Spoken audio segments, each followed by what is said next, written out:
Olá, começa agora mais um programa Destaques e o março é comemorado o mês da Síndrome de Down. Aqui em Fortaleza, várias ações estão sendo realizadas durante todo o mês para conscientizar a população sobre o tema. E sobre essa programação, eu conversei com Shirley Chaves, presidente da Associação Fortaleza Down. Shirley, obrigada pela sua presença aqui com a gente no Destaques. Esse mês todo de março é de celebração, né, de luta também, caminhada. Conta um pouco para a gente da programação, o que já tem para esse mês. Esse mês é o mês de março, é o mês de maior de visibilidade em torno da pessoa com síndrome de Down, né? O dia é dia 21 de março, que comemoramos a conscientização sobre a síndrome de Down. E a Fortaleza Down, a Associação Fortaleza Down, ela está promovendo um evento dia 17 de março, ali na Beira-Mar, ao lado do Boteco do Willa, em que vai haver atrações, muitas atrações musicais, os meninos vão se apresentar, e mais uma vez eles vão ser os protagonistas, né? Nós vamos comemorar da forma que eles mais amam, com muita alegria, com muita música, né? Com muita inclusão, com muita gente por perto, é ali, eles vão se sentir pertencentes a uma sociedade, que é o que a gente mais busca, é essa inclusão da pessoa com deficiência na sociedade, e ali vai ser um momento que vai estar todo mundo junto e misturado, as pessoas com deficiência e as pessoas que não são deficientes. E aí, no caso, essa programação ela está sendo extensa, né? Além disso, vocês estão realizando quais outras ações? Assim falar que todo ano e todo dia, né? É dia de conscientizar.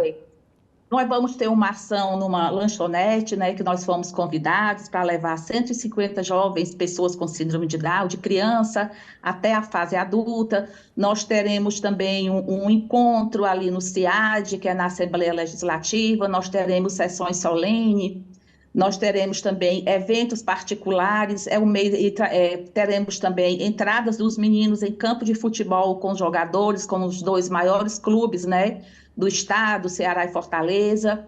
Quer dizer, é um mês muito movimentado, é um mês que a gente está sendo muito requisitada para mostrar aos meninos, mostrar a nossa busca por socialização, por inclusão. É um mês em que os meninos têm um destaque, têm uma visibilidade maior e que cada um mostra o seu potencial. E é um mês também que a gente pode esclarecer e tirar alguns mitos, como eles são todos iguais, eles não são todos iguais, cada um é um. Eles não são anjos, eles são gente, né? Em busca de um espaço. Eles são pessoas como nós, né? Eles não falam a mesma linguagem, né? Cada um vem com a sua carga genética herdada da sua própria família. Então, é o mês que a gente tem voz e que a gente pode esclarecer muito sobre a síndrome de Down. E falando, quais são os principais desafios que você identifica nesse sentido e quais são os principais avanços nesse sentido também pela sociedade, né? Elaine, a inclusão, certo? O nosso maior desafio é a inclusão realmente dita, porque não existe inclusão sem socialização. É muito fácil, né? Você convidar. Tem uma frase que não é minha, que eu não lembro de quem é, mas diz assim: incluir é convidar para a festa, socializar é convidar para dançar. E é justamente isso, né? É uma inclusão com socialização, em que a gente faça com que essa pessoa se sinta pertencente aonde ela está. Então, nosso maior desafio justamente é a inclusão. Aí, qual é o nosso maior avanço? A informação. Porque a informação, ela vai levar à oportunidade e ela vai levar também à dita inclusão que nós buscamos tanto. Então, hoje o nosso maior avanço é no que diz respeito à informação. Hoje nós temos a internet a nosso favor, nós temos a medicina a nosso favor, os médicos estão nos procurando, os médicos estão procurando entender como atender uma pessoa com síndrome de Down, e nós apertamos sempre aquela tecla do olhar humanizado pelos profissionais da área de saúde. Pois é. Muitas vezes, uma pessoa com deficiência, a sua família procura um médico, muitas vezes a dor não é física, a dor é na alma. E o que ela quer é uma mão amiga, é um conselho, é um entendimento maior. Então, assim, é isso também que a gente está vendo que a coisa está começando a mudar, né? Está começando, as pessoas estão começando a entender que a pessoa com deficiência ela tem um limite, mas esse limite não limita o seu desenvolvimento. Eles têm um poder de superação muito alto e de entendimento e uma sensibilidade maior ainda. Pois é, e aí falando um pouquinho da Fortaleza Down, fala um pouco do trabalho de vocês e quem quiser saber mais informações, como é que faz para encontrar? A Associação Fortaleza Down, ela já existe desde 2012, sendo que em 2015 nós formalizamos a nossa associação. E ela vem buscando informar, incluir e socializar a pessoa com síndrome de Down. E nós temos abertos muitas portas, né? A minha filha tem 28 anos, eu ingressei na associação, ela tinha 15, 16 mais ou menos por aí, e foi um avanço muito grande que eu vi, que eu senti na pele, né? A Lara antes da associação e a Lara depois da associação. E quem quiser entrar em contato, tiver família com pessoas com síndrome de Down, que queira entender um pouco sobre o nosso trabalho, queira nos conhecer, pode estar entrando em contato via direct no Instagram, @Fortaleza Down, e pelo número de contato 98674-2968. Tá joia, Gili. Muito obrigada pela sua presença mais uma vez e até uma próxima oportunidade. Tá bom, Elaine, obrigada, viu? Obrigada a você pela oportunidade de estar aqui um pouco falando sobre essa causa tão nobre. Obrigada. E o destaque agora é a saúde. A campanha Março Amarelo está discutindo e alertando sobre a endometriose. Dr. Sidney Pierce, especialista no tema e também em cirurgia ginecológica da Rede Otto, esteve aqui na TV Otimista e conversou com o jornalista Denis Barbosa. Acompanhe.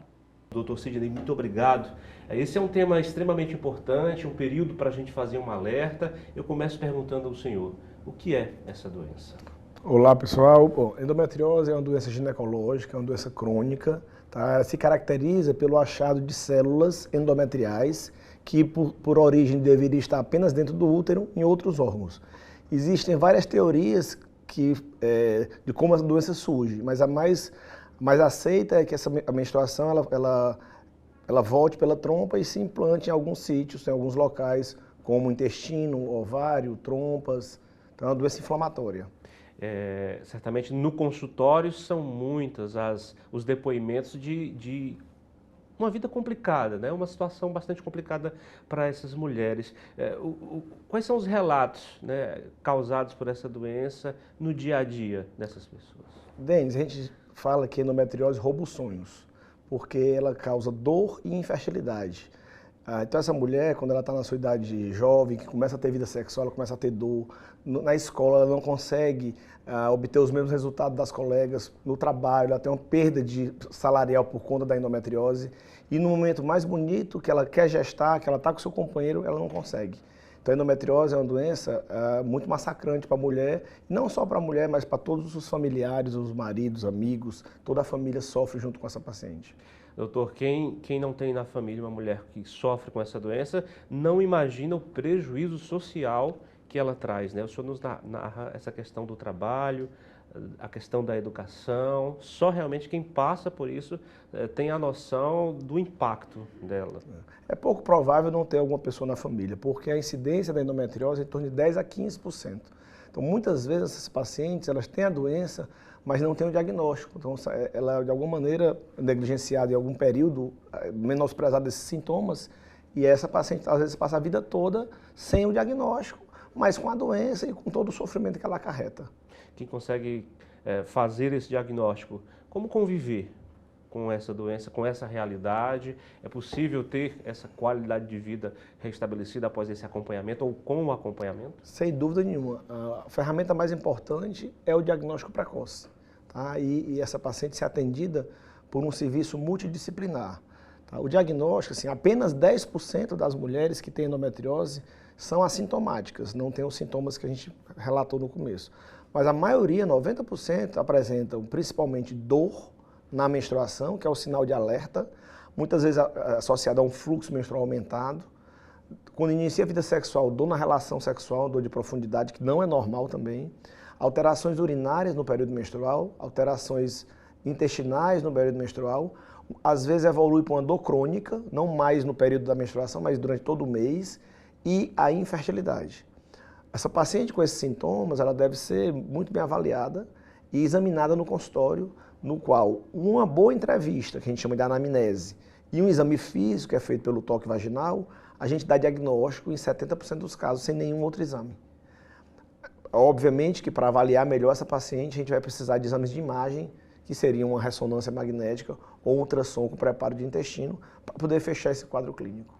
Olha, extremamente importante, portanto, esse acompanhamento, né? Esse olhar de um especialista, esse cuidado é essencial para que ela possa conviver com essa situação. Sem dúvida alguma. E o tratamento, uma vez em que você suspeita, porque não é necessário que eu tenha uma biópsia para confirmar, uma vez em que eu tenho um nível de suspeição muito elevado, com sintomas clínicos, exame físico, eu estou autorizado a começar um tratamento para essa paciente e a imensa maioria das pacientes vão se beneficiar apenas de tratamento clínico, que é baseado no bloqueio hormonal, mudanças de estilo de vida, uma vida mais saudável, uma dieta anti-inflamatória, atividade física e um acompanhamento dessa paciente regular com o ginecologista.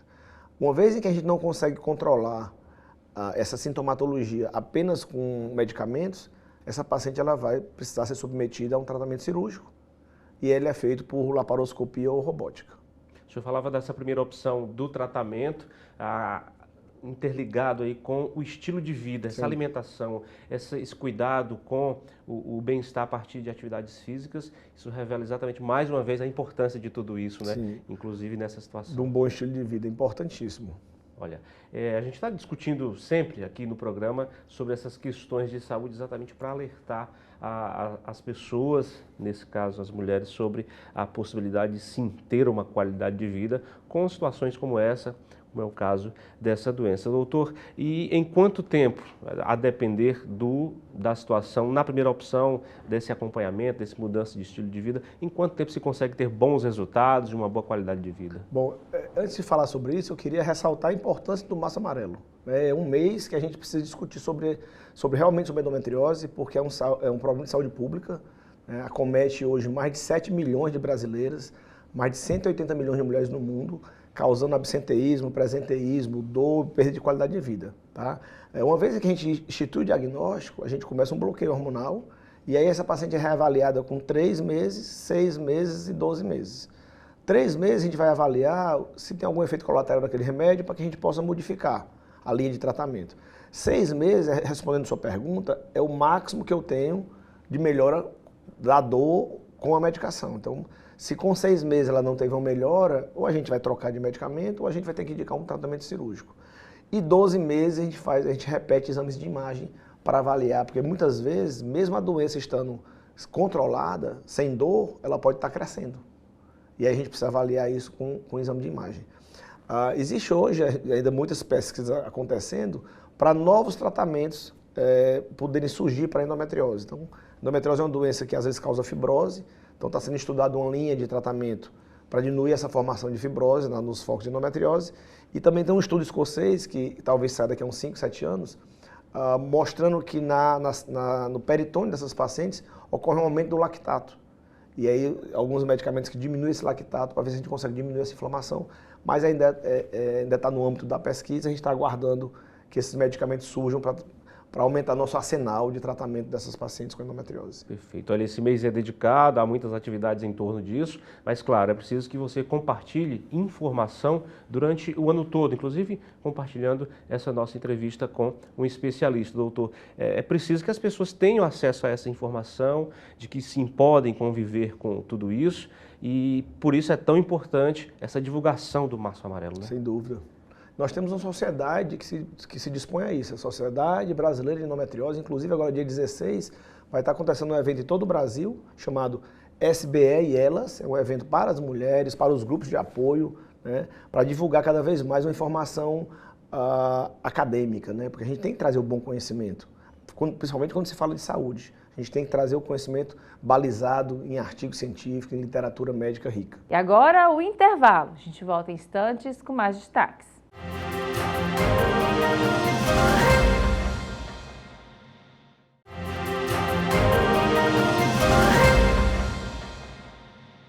E o Grupo Marquise realizou um encontro entre as colaboradoras e mulheres que fazem parte do projeto Vai Maria, mantido pelo IPRED. A reunião das mulheres destacou a importância e participação delas no Grupo Marquise e foi além. Compartilhou uma experiência que algumas colaboradoras tiveram ao visitar o projeto Vai Maria, que forma mães de crianças atendidas pelo IPRED na área da costura. Gerando oportunidades, a formação segue pelas técnicas de modelagem, corte e noções de moda. O objetivo é dar independência financeira a essas mulheres e também favorecer todo o núcleo familiar. O grupo empresarial levou representantes para conhecer as histórias de perto. Foi um dia muito lindo, a gente que estava à frente, gravando, filmando, pegando esses depoimentos, a gente ligou a câmera e deixou rolar. Então realmente é um experimento quase, é uma experiência. Renata, que está no Grupo Marquise há 2 anos, foi uma das escolhidas para vivenciar a experiência. Ela esteve no IPRED e conheceu de perto as beneficiadas com a ação. Saiu de lá com uma bagagem importante. Ouvindo a história dela, percebi o quanto eu preciso olhar para mim, me cuidar, olhar para as minhas vontades, para os meus desejos, porque estar no projeto e ter uma profissão hoje para ela é um motivo de orgulho imenso. E isso teve um impacto muito grande na vida dela e de todos ao redor, né? Então, assim, ter uma profissão, um sustento para aquela mulher fez uma diferença grande e foi, de fato, um sonho realizado. O projeto é anual. A turma mais recente formou 17 alunos que já estão costurando seus desejos e realizando sonhos. Eu acredito muito que o nosso grande diferencial é olhar o todo. É não olhar só a criança, não olhar só a mulher, não olhar só a família, só o esporte. A gente, de fato, abraça esse todo. E esse todo, ele traz uma transformação para dentro da mulher, para a questão de saúde. A gente tem ginecologia, coloca DIU, a gente conecta com o mercado de trabalho. Não é só profissionalizar ali dentro, a gente faz visita técnica em diversas empresas, a gente conecta o primeiro, o segundo e o terceiro setor, fazendo a mudança de vida mesmo. Ao dar visibilidade ao apoio, essas colaboradoras também querem incentivar outras organizações a fortalecer as histórias femininas. E tomara que muitas outras empresas e muitas outras pessoas possam vivenciar experiências como essa, através do voluntariado, através de doações, para a gente realmente sermos um mundo mais sustentável em todos os seus aspectos. E estamos na chamada Semana do Consumidor, em alusão ao Dia do Consumidor, agora sexta-feira, dia 15, para conscientizar a população sobre os seus direitos. A Associação Cearense de Defesa do Consumidor está realizando uma série de ações sobre o assunto. E sobre essa programação e muito mais, eu converso com o Tiago Fujita, presidente da Associação Cearense de Defesa do Consumidor. Está aqui comigo no estúdio. Tiago, muito obrigada pela sua presença. Muito obrigado, Elaine. É um prazer estar aqui novamente da TV Otimista para falar desse tema tão apaixonante e tão importante. O Dia Internacional do Consumidor, o dia 15 de março, ele nasce de um discurso de John Kennedy, onde a frase mais importante do discurso é: todos nós somos consumidores. E essa frase marca muito o movimento da defesa do consumidor, porque de fato é uma reflexão importante. Se todos nós somos consumidores todos os dias, essa é uma matéria fundamental que não pode deixar de estar nas discussões importantes do dia a dia. Pois é, pensando como consumidor, a gente realmente, todo momento a gente é consumidor de fato, assim, serviço, produto, seja do que for, E aí, falando em conscientização, o brasileiro, em especial o cearense, ele tem tido essa consciência de que ele é consumidor 24 horas e por isso tem os seus direitos, ou ainda está difícil se conscientizar sobre isso? O que eu avalio é que eu acho que nós precisamos reclamar mais.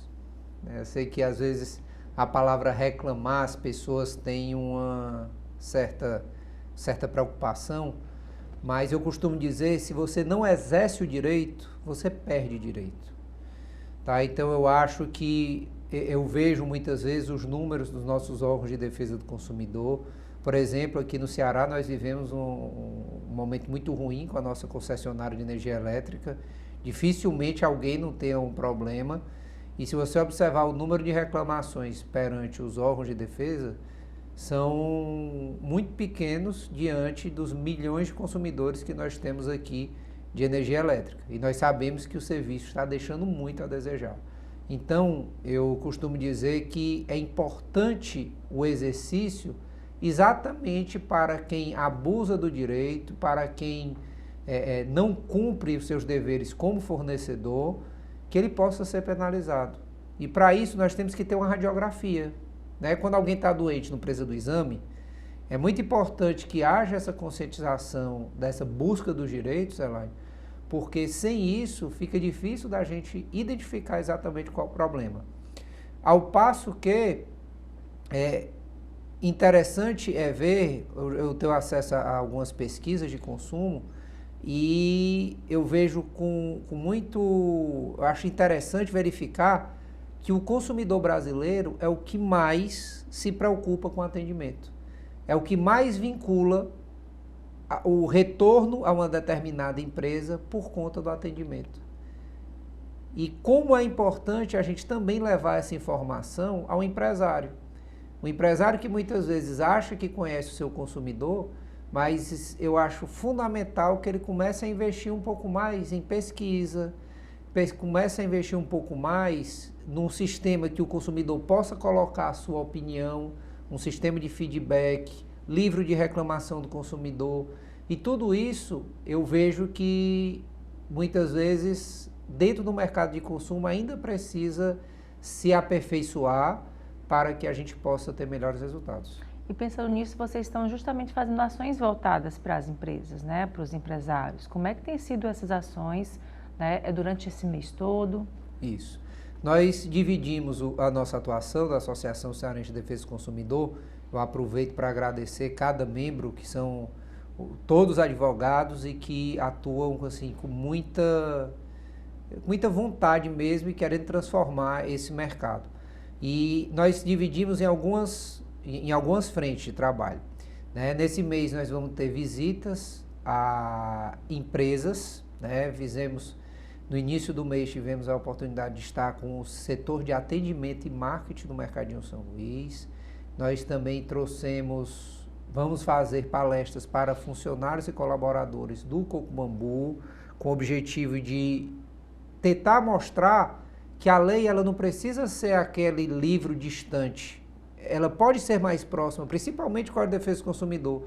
Se tem uma coisa no Brasil, se tem algo que é muito avançado, é a nossa legislação de consumidor, que é uma das melhores do mundo. Então, nós vamos trazer isso através desse diálogo. Estamos já com esses próprios fornecedores conversando outras ações. Vamos também ir ao interior do estado, que eu acho fundamental democratizar o acesso à informação no interior do estado. Vamos visitar Quixadá e Quixaramubim no dia 14 de março, dia 22 e 23 de março, Camusim, levando palestras a faculdades, reuniões com o CDL, atendimento ao público. Eu acho muito importante também a gente facultar essa possibilidade do povo, das pessoas tirarem suas dúvidas, e vamos unir-se a todos os órgãos de defesa do consumidor num evento na Defensoria Pública, né, com o objetivo de também falar sobre as fraudes bancárias, que é um grande desafio para a defesa do consumidor atualmente. E além dessas ações, agora em alusão a esse período, né, do consumidor, dia 15, o Dia Internacional, né, quais são as próximas ações que vocês estão planejando durante todo esse ano? Nós aqui da associação, um dos propósitos, de fato, é levar uma boa informação de direito do consumidor para todos. E o nosso projeto principal em todos os anos é trazer as maiores autoridades da defesa do consumidor, do direito do consumidor em si, à Fortaleza. E o que é que nós estamos fazendo? Nós vamos trazer um dos maiores congressos do país de direito do consumidor, né? Estamos fechando a data provavelmente em outubro, né? Então nós trazemos as maiores autoridades, autores de livros, advogados, pessoas que trabalham na defesa do consumidor, e oportuniza que pessoas aqui no nosso estado tenham acesso a essa informação. Tá? Então, esse é um dos pontos importantes.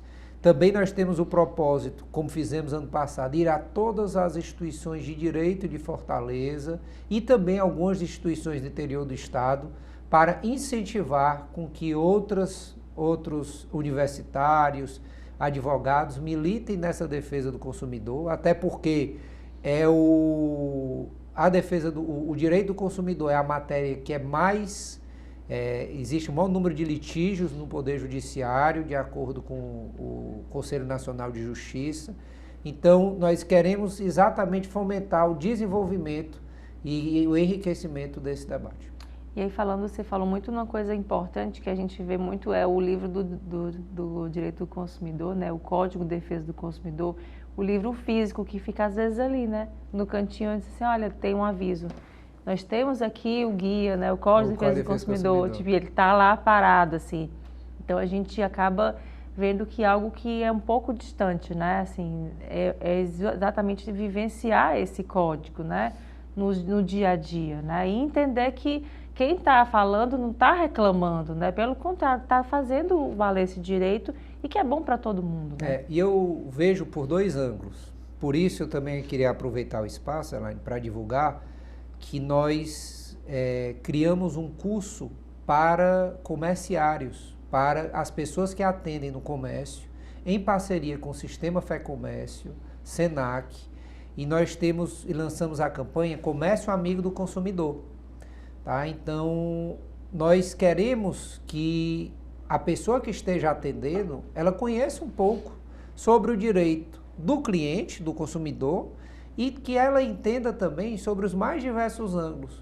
Porque parece que, às vezes, a pessoa que está atendendo não sabe que ela também é consumidora em outro momento. Então, eu acho que essa empatia e levar um conhecimento, uma facilidade, eu acho que a maior dificuldade que existe é porque às vezes as pessoas pensam que o direito você não vai conseguir entender. E esse é um desafio que a Associação Cearense de Defesa do Consumidor tem, de tentar tornar um pouco mais fácil o entendimento e que os próprios consumidores saibam os canais por onde reclamar. Eu comecei a nossa conversa dizendo, olha, o consumidor precisa reclamar mais. E os órgãos precisam facilitar cada vez mais. Graças a Deus, aqui no Ceará, praticamente todos já têm o modelo online, né, os links de reclamação, mas eu acho que precisa ser melhor divulgado e a gente precisa alcançar mais casas para que haja um aperfeiçoamento do sistema. Tiago, e para quem está assistindo, quer saber mais informações também sobre a associação, como é que faz para encontrar vocês nas redes sociais? Ok, nós temos o Instagram, ACEDECOM Ceará, né, ACEDECOM, com N no fim, Ceará. Nós temos também um podcast que trata sobre temas de consumo, que está no YouTube, se chama CDC Cash. Nós temos um canal, a CEDECOM CE, no YouTube, e nós trazemos muito assunto, muito conteúdo interessante, né, de todas as frentes, né? Trazemos a visão, como eu coloquei, dos empresários, vamos trazer cada vez mais a visão do próprio consumidor, para que, através da harmonia e educação, né, e eu fecho com o próprio Código de Defesa do Consumidor, quando ele coloca a educação para o consumo como um dos nortes do Código de Defesa do Consumidor, como um dos incisos da Política Nacional das Relações de Consumo. Isso é fundamental, levar a educação, porque, de fato, só a educação liberta, e só com a educação que pode haver exercício de direitos. Tá, joia, Tiago, muito obrigada mais uma vez, até a próxima oportunidade. Muito obrigado pelo espaço, estamos sempre à disposição da TV Otimista. Obrigada. E a gente agora vai ao intervalo. Volta em instantes com mais destaques.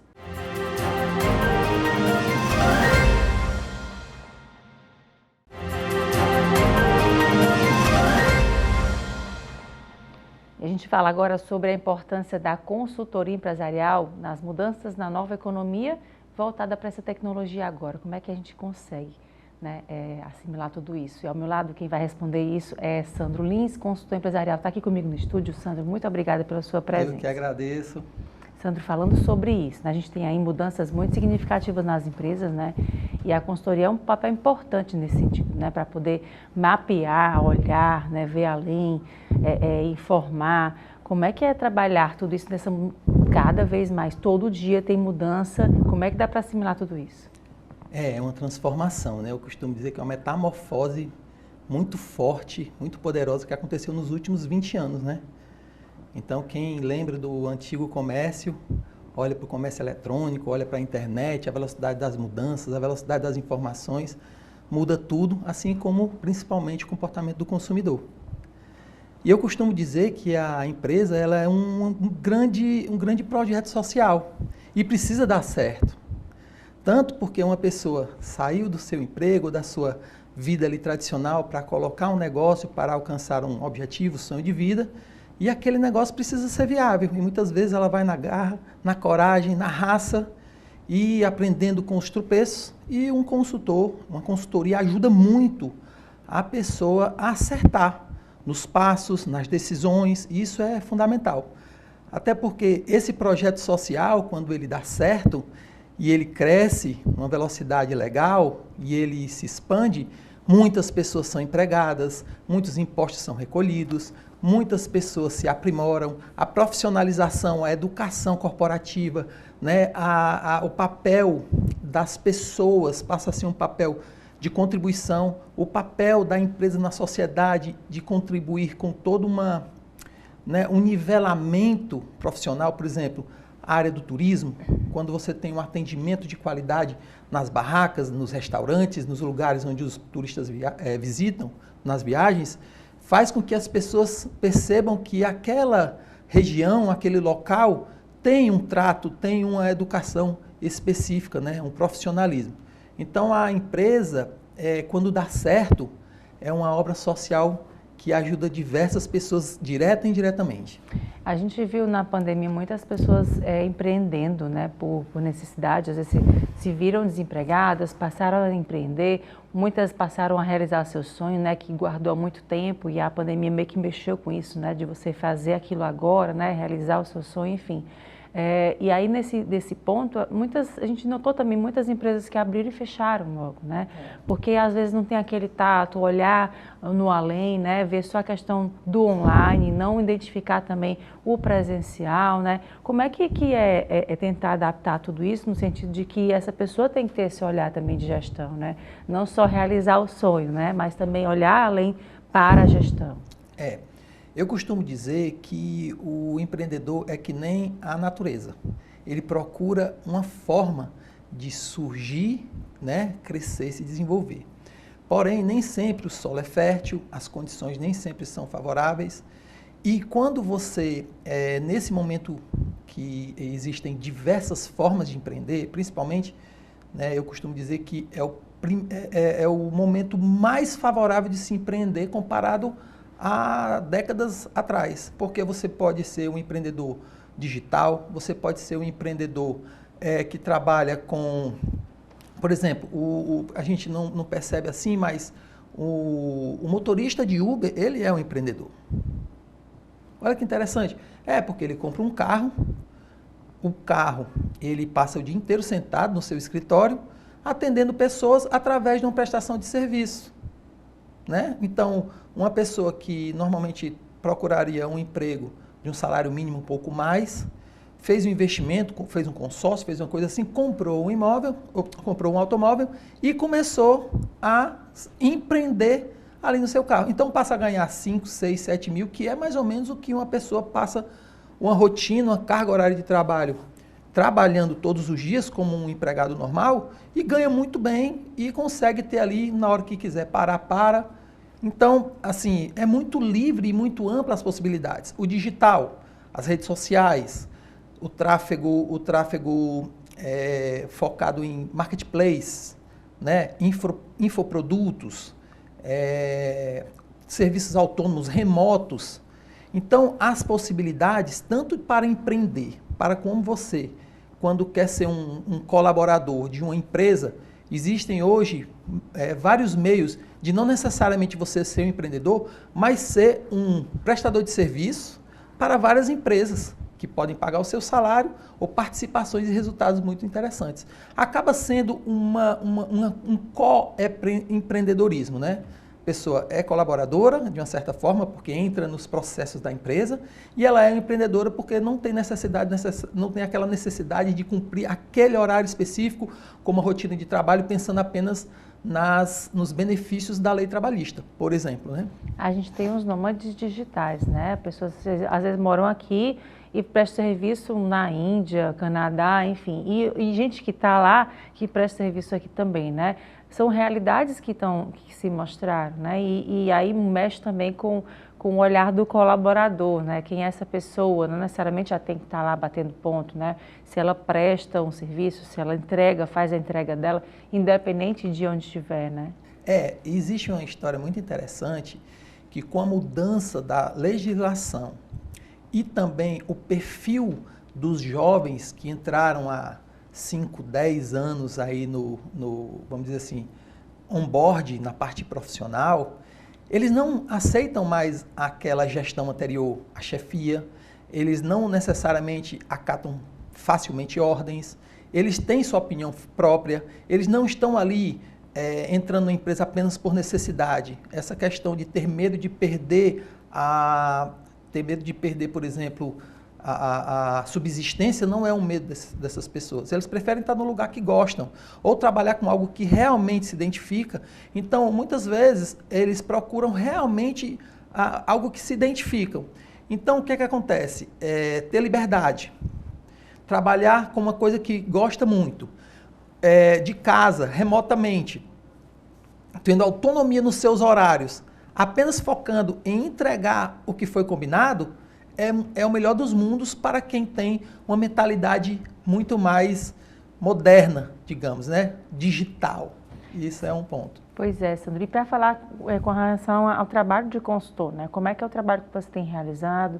26 anos já, é isso? São 26 anos de consultoria, né? É um trabalho muito gratificante. O meu trabalho, ele é focado em algumas frentes, né? A minha frente é a frente comercial, eu amo vender, meu primeiro emprego foi em vendas e rapidamente eu comecei a estudar e me desenvolver para ser um executivo nessa área. Então, hoje já são mais de 570 negócios que eu já dei consultoria, então é uma experiência em segmentos bem diversos, né? Então, área comercial, gestão de recursos humanos, né? E a parte desse novo modelo de negócio, né? Esse negócio mais disruptivo, esse modelo estratégico mais disruptivo, mais descentralizado dos negócios dessa nova economia.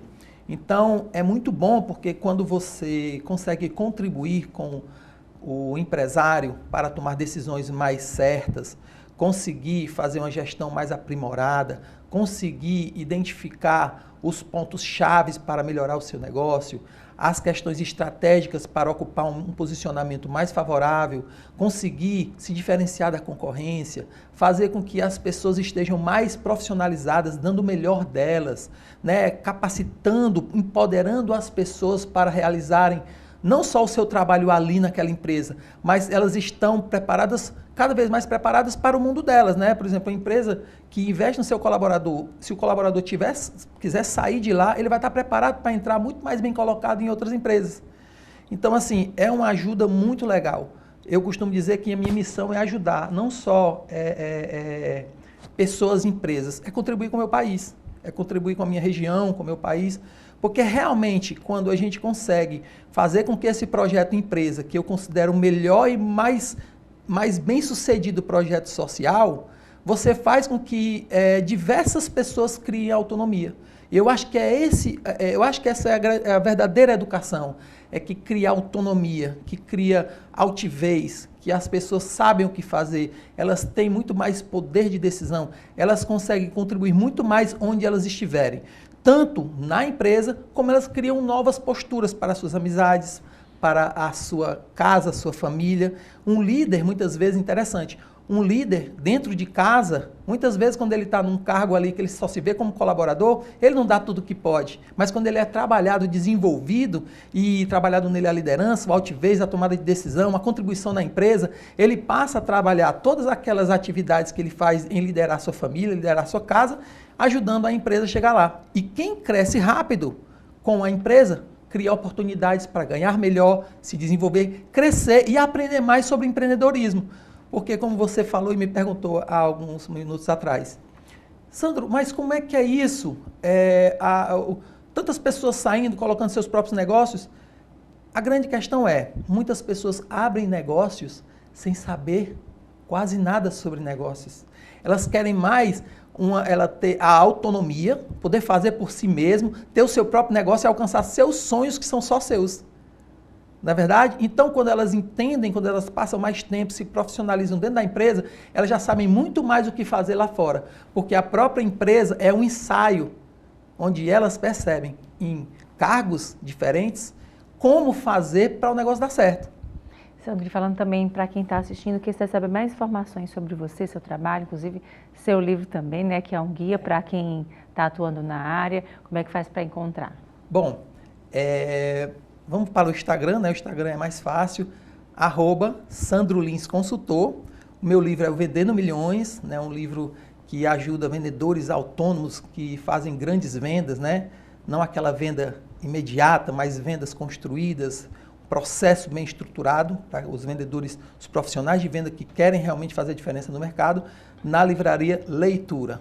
Tá, joia, Sandra. Muito obrigada mais uma vez. Até uma próxima oportunidade. Eu é que agradeço. Um grande abraço. Obrigada, sucesso.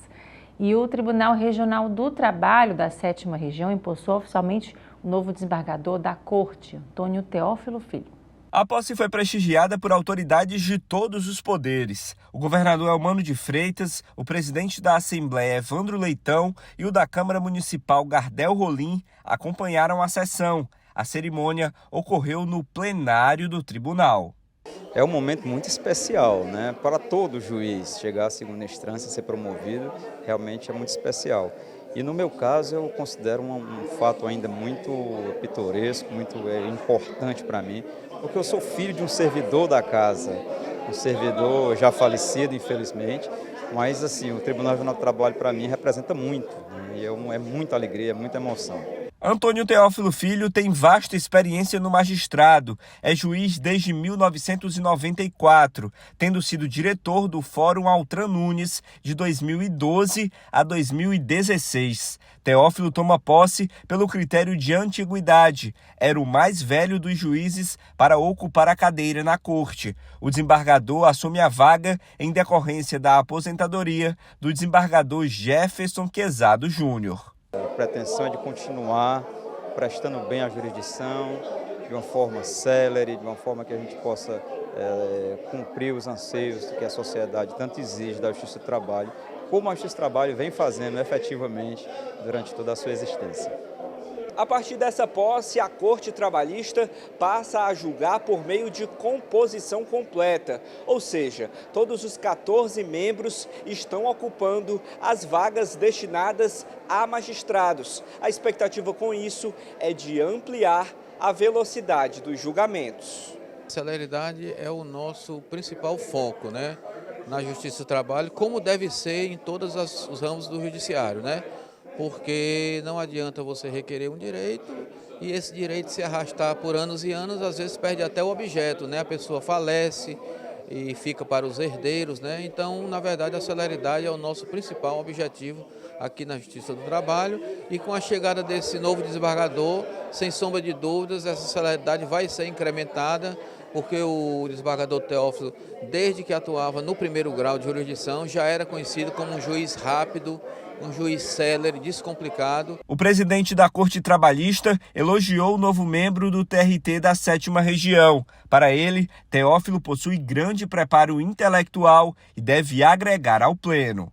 O desembargador Antônio Teófilo já é desembargador, efetivamente, desde novembro do ano passado, mas hoje é uma celebração, né? Um momento de alegria.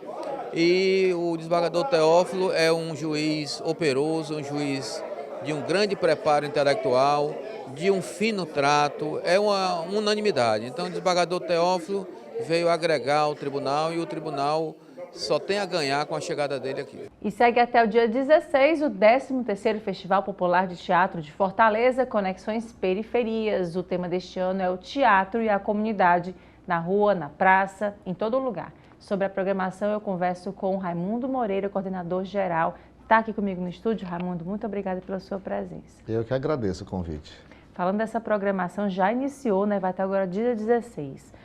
Para quem está assistindo, se programar, onde é que vai ter espetáculo? A primeira coisa que eu tenho dito é assim, acompanhe as nossas redes sociais. Então lá você gasta um pouquinho do seu pacote, você consegue acessar toda a programação. @FPopular de Teatro ou também pela nossa fanpage, Festival de Teatro Popular de Fortaleza, que também se tem toda a programação. Como ela acontece distribuído pela cidade, então se você estiver passando por algum dos 4 terminais que vai acontecer a programação ao meio-dia, você com certeza vai esbarrar com alguma atividade do festival. Algumas escolas também no Janguruçu, Barra do Ceará, também você pode encontrar programação nessas escolas também. E em 3 sedes de grupo de teatro também da cidade, na Casa Absurda, na Aldeota, na sede do Norte de Teatro, no Grande Bom Jardim, e no Espaço Popular de Arte de Dias Macedo, Aerolândia, são bairros ali vizinhos que também podem acessar a programação. E quais são os grupos que estão participando? Como eu te falei, essa é uma versão que chama uma versão local, uma versão Ceará, que é uma versão contemplada no último edital da Lei Paulo Gustavo, através da Secretaria da Cultura do Estado do Ceará. Tem uma versão que contempla 15 grupos, né? Geralmente são pessoas que trabalham com teatro de grupo. E essa programação tem grupos que tem só mulheres, como a Companhia Bravia, a Companhia Arremate, a Companhia Norte de Teatro. São grupos já estabelecidos na cidade, né? Grupo Imagens. Então, grupos que têm um trabalho já de continuidade, que dessa versão local tem apresentado, além de trazer 2 grupos também de outros municípios fora de Fortaleza. Então, vem um grupo de Varjota, a Companhia Criar, e também Trupe Motim, que também vem de Quixeré. E aí, pensando nisso, né, falando da arte, para criança, para adulto, para família, não tem idade, né? Não, como é uma atividade que acontece em locais alternativos, então todo o tema é um tema livre para qualquer idade, né? E aqueles que têm alguma classificação indicativa, ele acontece em espaços fechados, que são as sedes dos grupos, mas geralmente acontece à noite, né, com classificação indicativa, né, mas geralmente a boa parte da programação, 80% da programação, ela acontece em espaços que qualquer pessoa pode assistir e acompanhar. Raimundo, e como é que é pensar, né, isso para um público que a toda hora vai mudando, né, no caso dos terminais, né, chega, assiste, vai embora, vê, depois é outro, né, assim, é imprevisível, né? Sim, é sempre um desafio a gente fazer essa programação em espaços abertos que tem trânsito de muita gente. Então, geralmente a gente pega, né, atividades mais ligadas com teatro de bonecos, com palhaçaria, né, ações curtas que são repetidas várias vezes. A gente tem lá um ator que vai estar com o que chama de uma caixinha cênica, onde é um espetáculo que você fez para cada pessoa ir lá, olhar e assistir 5 minutos, sai, entra outro. Então, são ações desse tipo também que tem acontecido nessa programação específica do terminal, que tem grande circulação de gente. E nas escolas também, quando acontece atividade, são espetáculos mais curtos, né? Onde você possa fazer em local que não requer tanto aparato técnico para o teatro. E como é que é a receptividade das pessoas, assim? Vocês analisam, olham, assim, o pessoal que sai rindo, né, torna o dia mais leve, digamos assim, né? O teatro, ele nos presenteia com isso. Sim, né? Ele realmente deixa o dia diferente e mais leve. É tanto que quando chega nas escolas, a gente sempre diz, olha, hoje vocês vão ter um dia diferente na escola. E é muito legal que a gente faz esse projeto há 13 anos, e todos os anos a gente sempre encontra, que a gente sempre faz uma pergunta no início, quem aqui já assistiu o espetáculo de teatro? Sempre você vê lá alguns que nunca viram o espetáculo de teatro. Ou alguém que assistiu uma vez durante o ano, mais um pouquinho também levanta. Então, é ainda uma ação de médio e longo prazo, você, de uma certa forma, popularizar o teatro, né? Também o teatro que você pode encontrar perto das pessoas. Não somente você ir para aquele lugar onde tem teatro, mas aí o teatro também ir até onde essas pessoas estão. É um propósito que a gente segue fielmente nesses últimos 13 anos. Torna cada vez mais acessível, né? Uma arte que é tão completa, né? Sim. Que é tão bacana de se presenciar, né? Sim. E que também, né, a gente passou por um momento muito desafiador, porque a gente trabalha com teatro que é a arte da presença, é a arte do olho no olho, a arte da respiração com a plateia. E você passar 2 anos sem poder fazer isso, né, em locais fechados, em locais abertos por causa da pandemia, a última retomada desses últimos 2 anos tem sido de novo repensar como é essa relação com a plateia, né, da importância que é manter essa relação tão presente, já que a gente vive num mundo tão virtual, né. Então o teatro tem esse desafio. Muita gente disse que na época da pandemia o teatro ia morrer, né, mas como essa previsão já foi feita durante muito tempo e ela continua ali presente, né. Eu acho que enquanto existir seres humanos, é uma arte que não vai desaparecer, né? Porque ela depende da relação do outro. E tem muito da tecnologia também, né, Raimundo? Eu me lembro agora, a gente viu muitos atores, atrizes fazendo espetáculos remotos, né, apresentando Sim. suas lives, né, fazendo Sim. as transmissões. Eu lembro que assisti algumas, inclusive, né? E aquilo mexeu com quem estava em casa, né, que não tinha perspectiva, não sabia, poxa, né, Sim. como é que ia ser o amanhã, né, meio que a arte, ela tem esse papel importante, né, de fazer a gente sonhar um pouco, às vezes até sair daquela realidade tão dura, né? E tentar respirar um pouquinho, né? Sim, o teatro foi uma das artes que teve que se redimensionar com esse mundo tecnológico, quando teve que passar a não poder sair de casa. E é claro que isso já havia um tempo, né?